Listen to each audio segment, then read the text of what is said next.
참 좋으신 하나님, 오늘 찬송을 통해서도 만나셨고 말씀을 통해서도 참 좋으신 하나님을 꼭 만날 수 있기를 바랍니다. 찬양을 처음 시작할 때 아주 바이올린 소리가 가슴을 팍 찔렀습니다. 감사합니다. 참 잘해요. 오늘 본문은 우리가 잘 알고 있지요.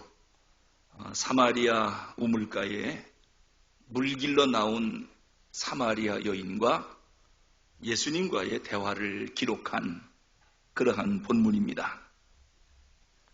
이 사마리아 여인은 예수님을 만나려고 우물가로 나온 게 아닙니다.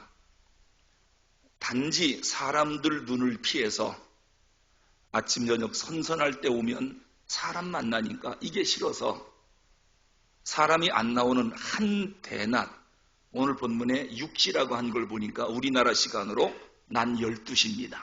때약볕이 쨍쨍 내려지는 이 중동 날씨 사람 안 다니거든요.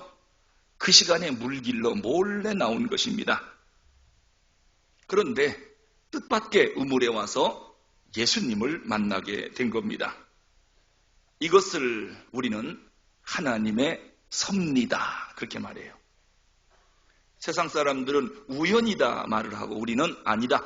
이 땅에 우연은 없다. 하나님의 필연적 사건만 있을 뿐이다. 이것이 우리의 신앙 고백입니다. 하지만 이 둘의 만남은 민족적인 배경과 문화적 차이로 큰 장벽이 있는 것입니다. 이제 이 장벽을 헐기 위해서 예수님이 먼저 말을 겁니다. 내게 물을 좀 달라.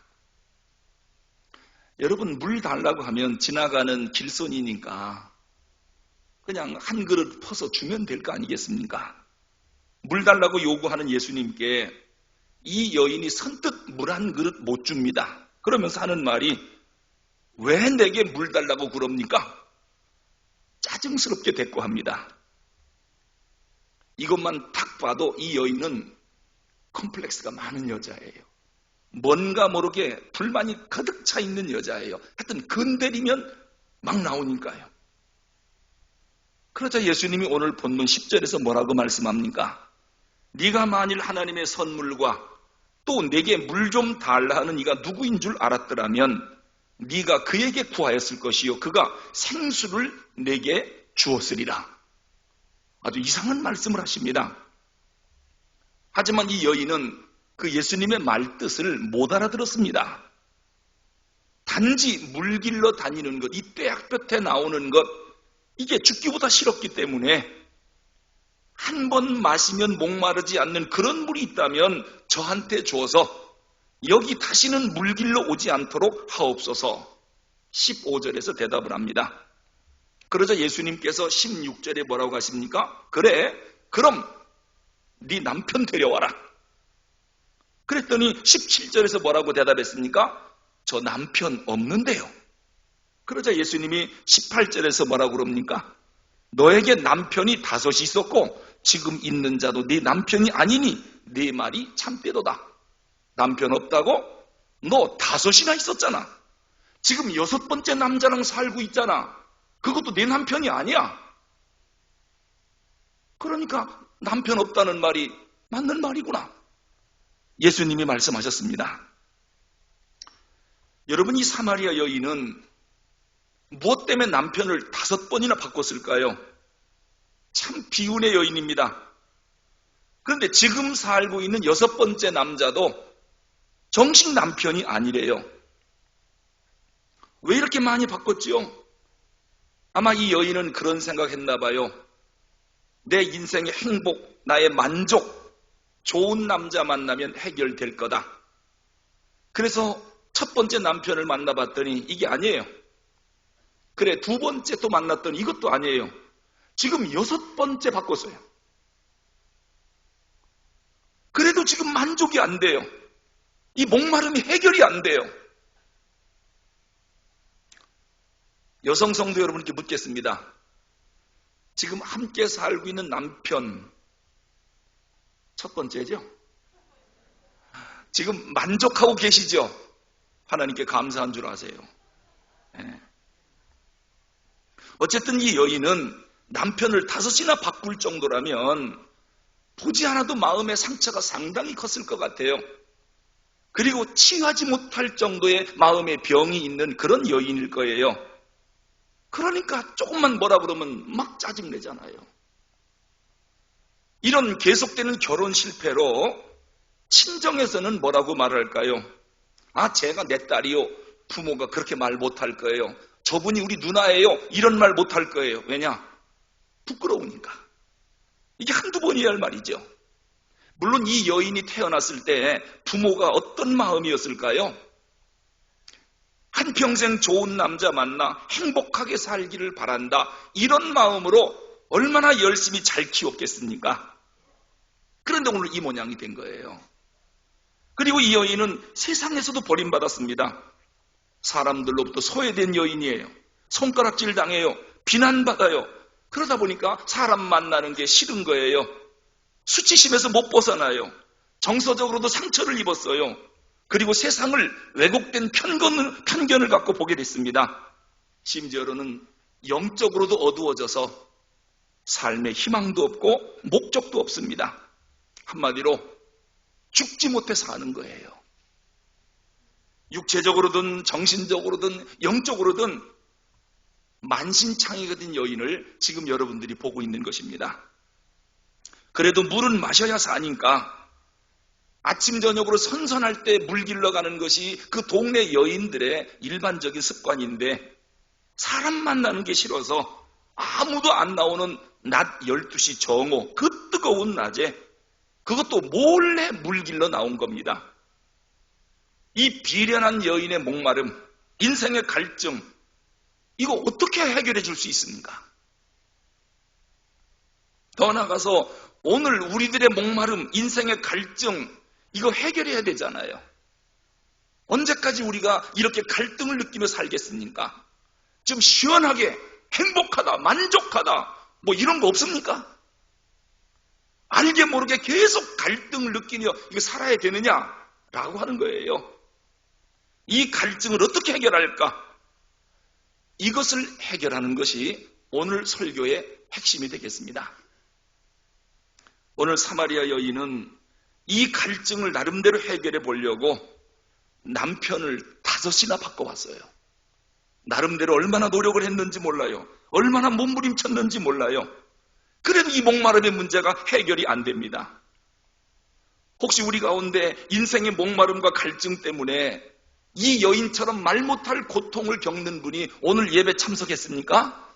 오늘 설교 잘 들으시면 해결받을 수 있습니다. 꼭 해결하고 집에 가셔야지 그 갈등, 목마름 그냥 갖고 가면 안 됩니다. 그릇이 아무리 커도 하늘에서 내리는 빗물을 다 받을 수는 없습니다. 마찬가지로 사람에게는 끝없는 욕구가 있습니다. 이 욕구를 다 채우고 싶은 것이 인간의 본능이지요. 그런데 이게 채울 수가 없는 것입니다. 그러니 인생의 목마른 문제가 해결이 안 되는 거죠. 심리학자 메슬로우라고 하는 유명한 분이 있습니다. 그는 인간은 본능적으로 5가지 욕구가 있답니다. 이 5가지 욕구를 채워야 만족하고 행복하다는 거예요. 첫 번째가 생리적 욕구, 두 번째가 안전의 욕구, 세 번째가 사회적 욕구, 네 번째가 존경의 욕구, 다섯 번째가 자아실현의 욕구라고 합니다. 문제는 이 5가지를 다 채우면 만족한 인생을 살 수 있는데 이게 안 되니까 만족을 모르더라는 거예요. 사마리아 여인은 이 욕구를 남편을 바꿔서라도 한번 채워보고 싶었어요. 하지만 아무리 바꿔도 해결이 안 되는 겁니다. 그런데 문제는 그러한 욕구와 욕심이 우리에게도 수시로 찾아온다는 거예요. 이 사마리아 여인에게만 문제가 있는 게 아니라 우리에게도 이런 욕구와 욕망이 수시로 찾아온다는 거예요. 우리는 그런 생각하잖아요. 건강하면 행복하겠지. 얼마나 밥만 먹으면 됩니까? 수도 없이 걸어다닙니다. 부자가 되면 행복하겠지. 돈 벌려고 밤낮으로 일합니다. 왜요? 그게 인생의 만족을 주고 인생의 목마름을 해결한다고 생각하거든요. 권력을 얻으면, 많은 지식을 쌓으면 이 욕구 불만이 없어지겠지. 오히려 더 생깁니다. 부자가 될수록 더 가지고 싶고, 권력 잡을수록 더 높아지고 싶고, 지식도 탐구하면 탐구할수록 욕구가 더 커지는 겁니다. 이게 인간의 불행의 원인이에요. 무신론적 실존주의 철학자인 까미가 쓴 책 가운데 불행이란 무엇인가라고 하는 유명한 책이 있습니다. 그 책은 한마디로 말하면 인간의 불행은 이것만 있으면 원이 없겠다 했으면 그것이 생기면 원이 없어야 되잖아요. 그런데 기준이 또 옮겨간다는 거예요. 예를 들면 지하 셋방에서 벗어났으면 좋겠다. 지상으로 올라가면 좋겠다. 그래서 지상으로 올라왔으면 원이 없어야 되는데 이번에는 월세가 아니라 전세로 갔으면 원이 없겠다. 전세 갔으면 원이 없어야 되는데 이제는 18평이라도 아파트 있으면 좋겠다. 그럼 원이 없겠다. 18평 아파트로 가니까 33평이면 원이 없겠다. 해보세요. 인간의 욕구는 갈수록 커진다는 거예요. 이게 불행의 원인이다. 까미의 말이에요. 여러분, 자살하는 사람들을 보니까요, 제가 학교에서 아이들을 가르칠 때도 우리 학생 중에 그런 애가 있었습니다. 자살했어요. 그런데 가만히 보니까 공부 못하는 애들은 안 죽어요. 꼭 2등, 3등짜리가 자살해요. 우리 같으면 2등, 3등이면 집에서 잔치하거든요. 얘들은 아니에요. 자살해요. 회사에서도 보니까 말단 직원보다는 이사나 사장쯤 돼야 자살하더라고요. 여러분, 가난한 방글라데시 사람들 자살한다는 얘기 들어봤습니까? 스위스나 대한민국 먹고 살만하니까 우리나라가 자살률 1위 아닙니까? 왜 이런 사람들이 자살합니까? 저는 이유를 가만히 생각을 해봤습니다. 그랬더니 꼴찌나는 사람들이라든지 말단 사원, 특히 방글라데시 사람들, 이 사람들이 아파트로 말하면 1층에 사는 사람들이에요. 뛰어내려봤자 못 죽어요. 이건 뭐냐? 원래 겸손하거든요. 원래 내가 부족하잖아. 나는 연약한 사람이잖아. 모두가 나보다 낫잖아. 이 겸손한 사람은 자살 안 해요.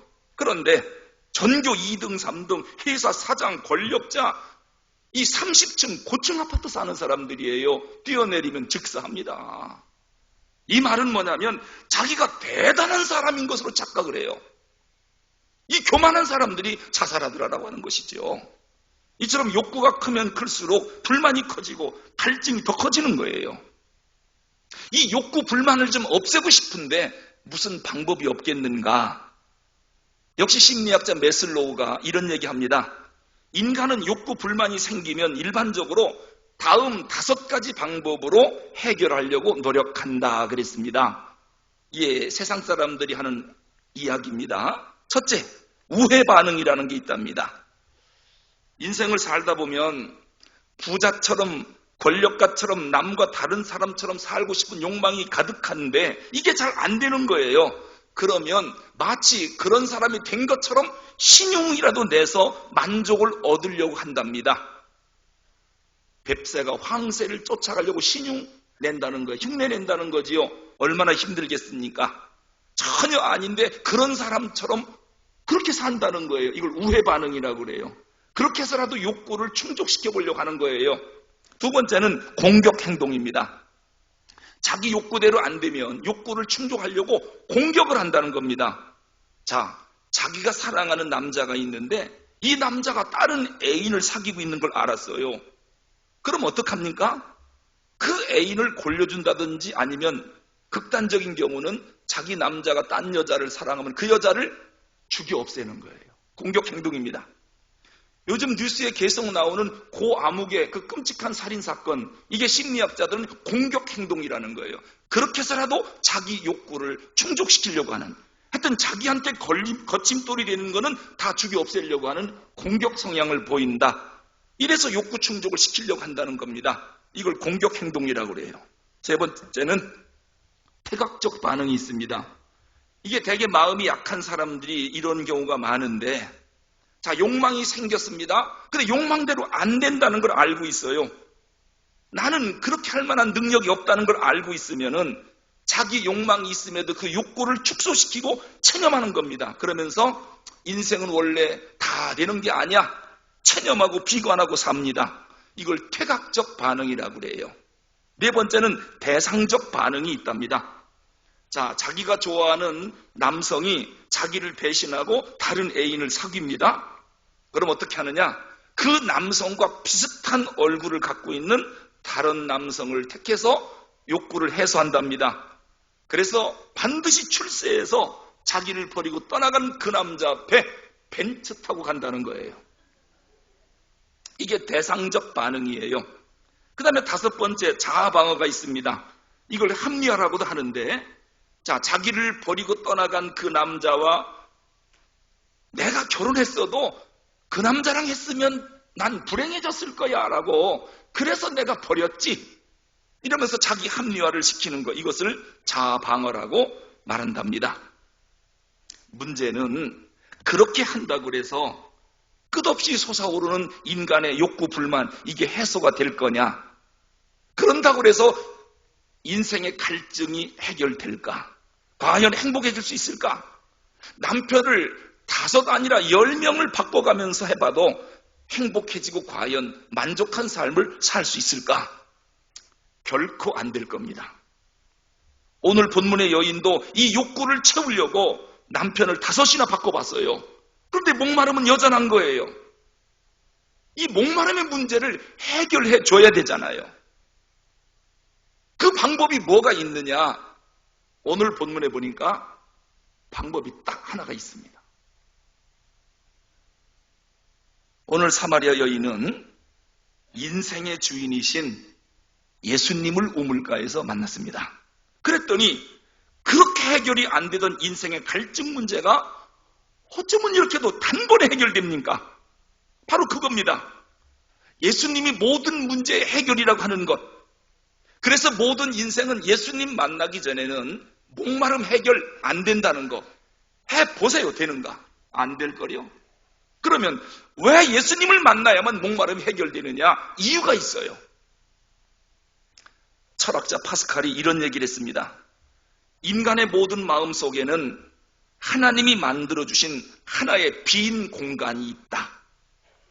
여러분 마음 속에 빈 공간이 하나씩 다 있어요. 모든 인간은. 그런데 이 마음의 빈 공간은 하나님이 아니면 채울 수 없는 공간이에요. 그래서 공허한 거예요. 오늘 이 사마리아 여인은 여기다가 남편 5을 넣어봤어요. 그래도 안 채워져요. 왜? 이게 남편으로 채워지는 게 아니에요.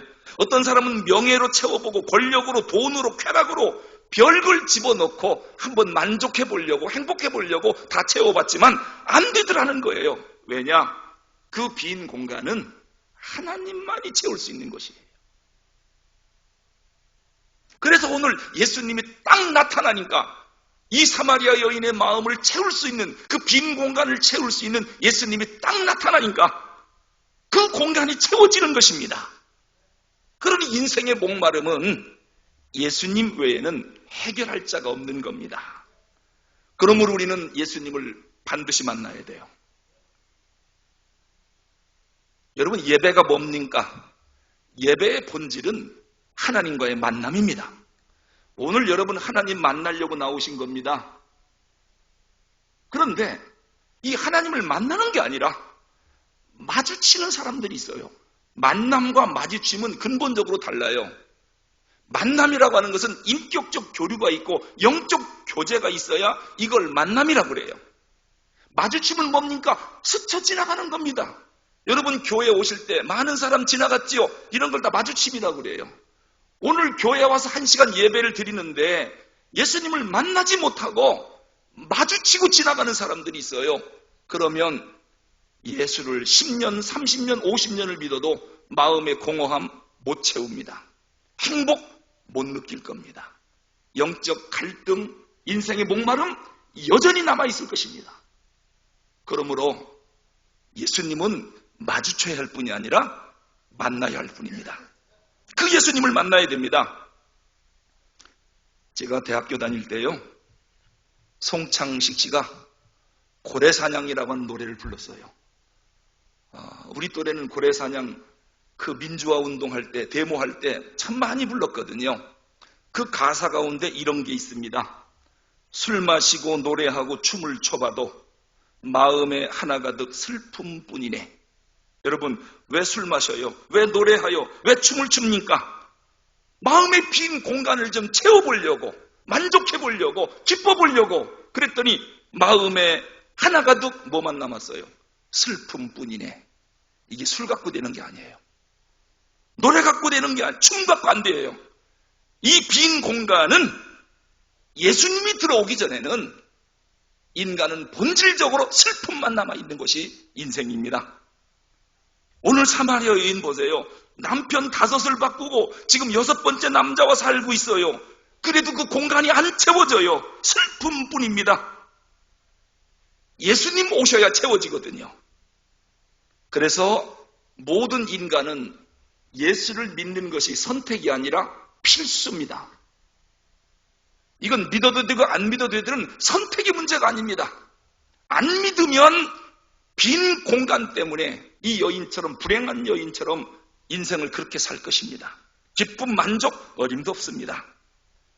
예수를 믿는 것은 모든 인간의 필수입니다. 사람들은 그걸 모르고 소유가 많으면 만족하겠지. 어림도 없는 소리입니다. 우리의 만족은 하나님과의 관계로서 만족이 되는 겁니다. 우리 인간은 하나님의 형상으로 지음받았기 때문에 그런 것입니다. 그래서 성 어거스틴이 이런 얘기를 했습니다. 오 하나님, 우리는 하나님에게서 지음받은 피조물이기 때문에 우리가 하나님 앞으로 돌아가기 전에는, 하나님과의 관계가 회복되기 전에는 내 마음에 진정한 평안이 있을 수 없나이다. 아주 진실한 고백이에요. 내 마음의 진실한 평안, 이건 하나님과 관계가 회복되기 전에는, 즉 예수님을 내 마음의 빈 공간에 넣기 전에는 평안은 없습니다 라고 고백한 것입니다. 오늘 본문, 예수님은 이러한 갈증에 시달리고 있는 한 여인을 직접 찾아가신 것입니다. 여러분, 사마리아 지역은 이 아수르와 전쟁에서 아수르에게 멸망을 당했는데요.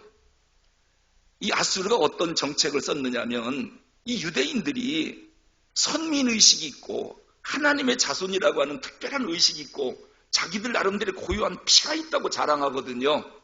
그래서 아수르가 이런 정책을 썼습니다. 민족 말살 정책을 쓰는데, 건장한 아수르 남자 청년들을 사마리아 전역에 풀어갖고 사마리아에 있는 모든 여인들을 전부 임신을 시키니까 혼혈아를 다 낳은 거지요. 이제는 유대인의 순수 피가 오염된 것입니다. 순수 혈통을 말살시킨 것입니다. 그래서 지금 북쪽 이스라엘 10지파, 즉 사마리아 땅은 전부 혼혈족입니다. 남유다 사람들은 70년 만에 바벨론 포로에서 돌아왔습니다.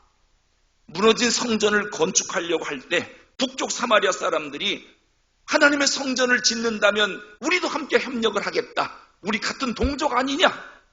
그때 남쪽 유다 사람들이 거절했습니다. 너희들은 아수르에게 피를 더럽힌 민족이다. 그러자 북쪽 사마리아 사람들이 남쪽 성전 건축을 집요하게 방해했습니다. 그래서 남쪽 유다인들은 같은 동족이지만 북쪽 사마리아 사람들을 원수처럼 생각하고 개처럼 생각했어요. 왜냐? 피를 더럽힌 민족이다. 그래서 지도를 보면 남유다를 떠나서 북쪽 갈릴리로 가려면 지름길이 사마리아를 통과하는 겁니다. 그런데 유대인들은 이 더러운 땅 발로 안 밟겠다고 베레아와 데가볼리를 거쳐가는 맹둘러가는 우회도로가 있는데, 그 우회도로를 통과해서 북쪽 갈릴리로 갔습니다. 이 원수같이 지내는 더러운 땅을 발로 안 밟겠다는 거예요. 그런데 오늘 예수님은 유대인 남자들이면 결코 안 들어가는 이 사마리아 땅에 직접 들어가서 수가성 마을에 가 우물가에 앉아서 이 여인을 기다리고 계셨습니다. 여러분, 우리 예수님은 우리의 상처와 고통과 우리의 필요, 우리의 억울함, 우리의 사정, 어려움 다 알고 계십니다. 우리 인생의 상처를 치유해 주려고 예수님이 직접 우리를 찾아오십니다. 오늘 6절에 보니까 우물가에서 이 상처난 여인이 오기를 기다리고 계십니다. 그 여인을 만나서 마음속 깊은 곳에 숨어있는 아픔, 이걸 다 드러내고 그가 갖고 있는 잘못된 편견을 고쳐주고 반항하는 그녀의 고집을 좀 꺾고 이 아픈 상처를 어루만져 주리라, 이런 마음으로 예수님이 찾아가서 그 여인을 기다리고 계신 것입니다. 오늘 예수님은 마찬가지로 이 자리에 오셨습니다. 우리의 목마름, 우리의 고통, 남 모르게 한숨 쉬는 거, 남 모르게 눈물을 흘리는 거 예수님은 다 알고 계십니다. 오늘 아픈 마음으로 예배를 드리려고 온 여러분들을 만나주기 위해서 예수님이 이 예배 가운데 오셔서 우리의 마음 문을 두드리십니다. 내 눈에 안 보인다고 안 오신 게 아니에요. 그러므로 그 예수님을 꼭 만나야 됩니다. 사도행전 7장 2절에 보니까 아브라함 이야기가 나옵니다. 아브라함이 갈대아 우르 땅에서 우상 숭배하는 아버지 데라 밑에서 살 때 어느 날 밤 하나님이 직접 아브라함을 찾아오셨습니다. 창세기 28장 10절에 보면 야곱이 형 에서의 진노를 피해서 도망갈 때 베델 광야에서 하룻밤 잘 때 하나님이 직접 찾아오셨습니다. 출애굽기 3장 1절에 보면 모세가 살인자가 되어 미디안 광야로 도망가 장인 이드루 양을 치며 40년을 보내는 어느 날 나이 80세에 호렙산 가시덤불로 하나님이 모세를 찾아오셨습니다. 요한복음 5장 2절에 보면 베데스다 연못에 38년 된 환자를 고치려고 예수님이 찾아가셨습니다. 삭개오를 찾아가셨고 사도 바울을 찾아가셨고 베드로를 찾아가셨습니다. 그 찾아가시는 주님께서 오늘 이 예배 시간에 나를 만나러 오셨다는 것입니다. 오셔서 내 인생의 갈증 문제, 남에게 말할 수 없는 아픔의 문제를 해결해 주려고 오신 것입니다. 그러므로 우리는 요한계시록 3장 20절 말씀처럼 마음문만 열기만 하면, 이 빈 공간에 예수님을 받아들이기만 하면 내 안에 오셔서 우리의 모든 문제를 해결해 주시겠답니다. 인생의 목마름을 당장 해결해 주겠답니다. 피조물 마음속에 창조주가 들어오시겠다. 이거 기가 막힌 얘기 아닙니까? 생수의 근원이 되시고 인생의 주인 되신 예수님께서 이 소외된 사마리아 여인을 찾아가서 뭐라고 말했습니까? 7절에 보니까 영원한 갈증을 풀어주려고 먼저 말을 겁니다. 내게 물을 좀 달라. 사실 이 요청은 그 당시 사마리아 여인으로서는 받아들일 수 없는 요청입니다. 왜냐하면 유대인과 사마리아 사람은 함께 빵을 먹고 함께 포도주를 마시는 거, 이건 율법으로 금지되어 있습니다. 특히 유대 남자가 사마리아 여인에게 물 달라, 또 사마리아 여인이 유대 남자에게 물을 준다, 이것은 돼지고기를 먹는 것과 같은 부정한 자로 취급을 했습니다. 그러니 유대인 남자가 물 달라, 사마리아 여인이 못 줍니다. 왜 달라고 합니까? 이 말은 당연한 것입니다. 왜요? 율법으로 금지되어 있거든요. 그 여인이 9절에서 뭐라고 그랬습니까? 당신은 유대인으로서 어찌하여 사마리아 여인 나에게 물을 달라 하나이까? 이 말이 맞는 말입니다. 유대인은 사마리아인과 상종하지 않거든요. 그런데 문제는 뭐냐면 이 유대 남자는 메시아란 말입니다. 유대 남자가 아닙니다. 이분은 예수님이요 메시아입니다. 그런데도 이 여인이 이렇게 대답하는 걸 보면 지금 자기 앞에 있는 이분이 누군지를 모르는 겁니다. 여전히 편견에 사로잡혀서 유대 남자에게 내가 물 줄 수 없다, 이런 생각, 당시 문화의 노예, 관습의 노예가 되어 있는 것입니다. 여러분, 우리 인간이라고 하는 존재는 하나님 앞에서 항상 그 모양입니다. 하지만 예수님 이 여인의 편견을 10절에서 깨트립니다.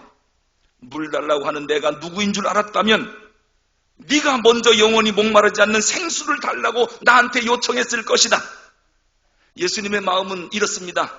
지금이라도 늦지 않았다. 여인아, 네 자신을 잃어버렸잖아. 너 파멸했잖아. 지옥 불못을 향해 달려가고 있잖아. 이거 빨리 깨달아야 된다. 세상 모든 것은 너를 만족을 줄 수 없다는 거 빨리 깨달아야 된다. 주님 없는 세상이 헛되다는 거, 부질없는 짓이라는 걸 너 빨리 깨달았어야만 된다. 인간은 필연적으로 생명의 근원이신 예수님을 받아들여야 된다는 거, 이러한 존재라는 것을 네가 깨달았어야만 된단다. 하지만 그녀는 아직도 그걸 깨닫지 못했습니다. 그래서 11절에 뭐라고 대답했습니까? 우물은 깊고 물 깃는 그릇이 없는데 아니 어떻게 생수를 준단 말입니까? 참 말귀를 못 알아들어요. 이 여인의 관심은 예수님 자신보다는 오직 물, 여기에만 집중되어 있습니다. 저는 이 여인을 보면서 사람 영리한 것 같지만 직접 진리를 눈에 보여주기 전에는 모두가 다 이 모양이로구나. 참 어리석구나. 왜요? 사람들은 눈에 보이는 것만 집착하거든요. 눈에 안 보이면 없는 건 줄 압니다. 그리고 눈에 보이는 세상 것들이 자기 문제를 해결해주고 만족해준다. 그렇게 알고 있는 것입니다. 13, 14절에서 내가 주는 물은 세상이 주는 물이 아니란다. 지금 예수님이 영생의 물을 말씀하고 있는 것입니다. 그러니까 여전히 못 알아들어요. 15절에서 그런 물 있으면 나한테 주십시오. 그래서 내가 이 뜨거운 낮에 사람을 피하여 물길로 오지 않도록 그런 물을 제게 주옵소서. 16절 결정적인 말씀을 합니다. 그래, 가서 네 남편 데려와라. 여러분, 이 사마리아 여인은 진짜 숨기고 싶었던 얘기예요. 자기 인생에서 가장 치명적인 약점, 남편 5 얻었다는 거. 지금 6번째 남편도 이게 언제 헤어질지 모른다는 거. 이거 숨기고 싶었어요. 나를 불행하게 만든 근본적인 원인이 그 문제예요. 누가 알까 두려운 문제, 말하고 싶지 않고 정말 죽을 때까지 숨기고 싶었던 그런 문제입니다. 내가 왜 한낮에 물길로 와야만 하는가? 이 문제 때문에 낮에 오는 거거든요. 그런데 지금 예수님께서 그 여인의 가장 아픈 문제를 팍 찌르는 겁니다. 예수님 말씀합니다. 뭐 남편 없다고? 맞아. 너 남편 5 있었잖아. 지금 사는 남자도 네 남편이 아니다. 아니 어찌 이 남자가 내 모든 일을 다 알고 있을까? 이 여인은 더 이상 이 남자 앞에서 자기를 위장하고 포장하는 것을 포기하고 항복했습니다.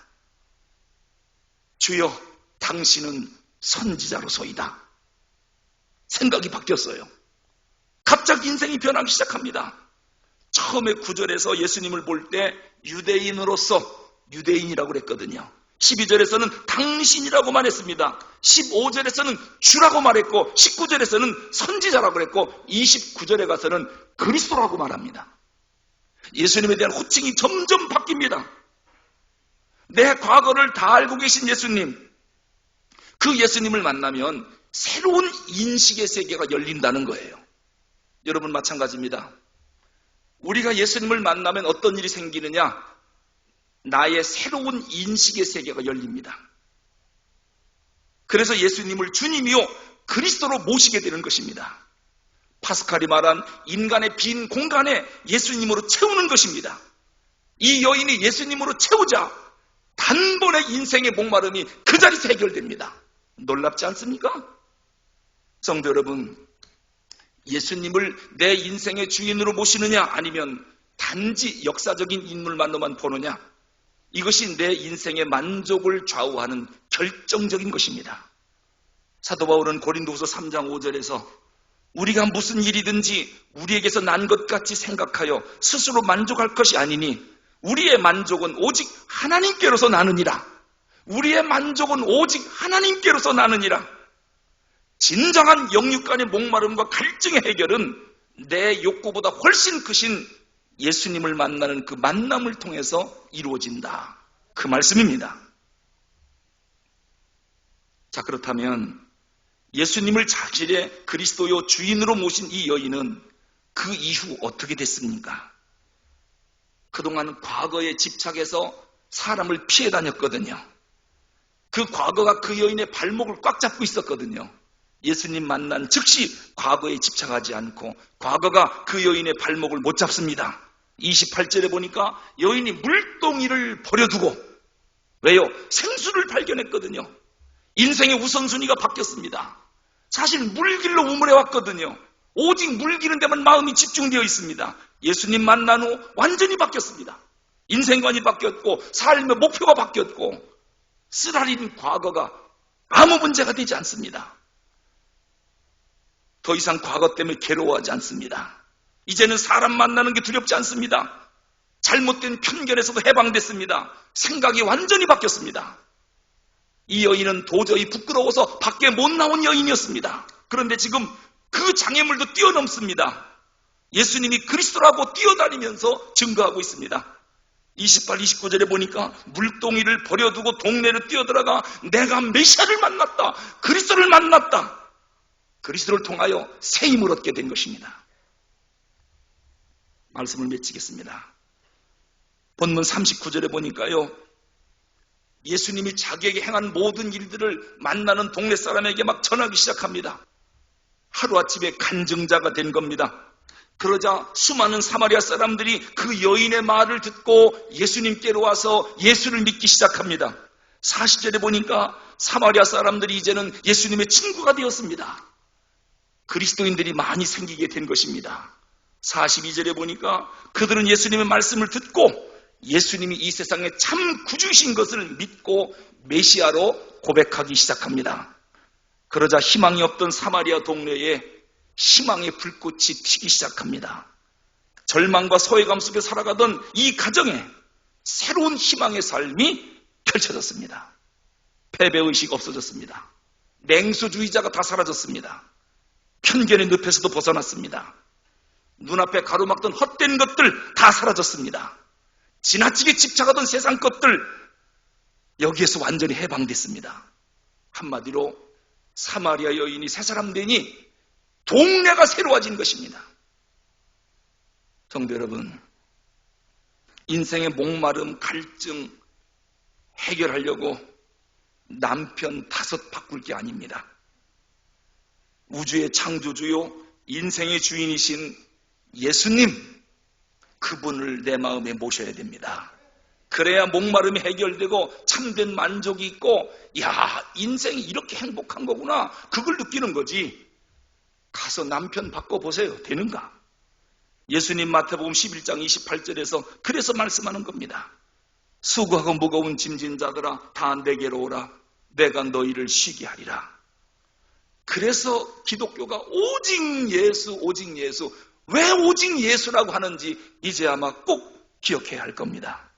예수님만이 내 인생의 목마름, 텅 빈 공간을 채울 수 있는 유일하신 분이기 때문에 그분이 오셔야 제대로 한번 웃을 수 있어요.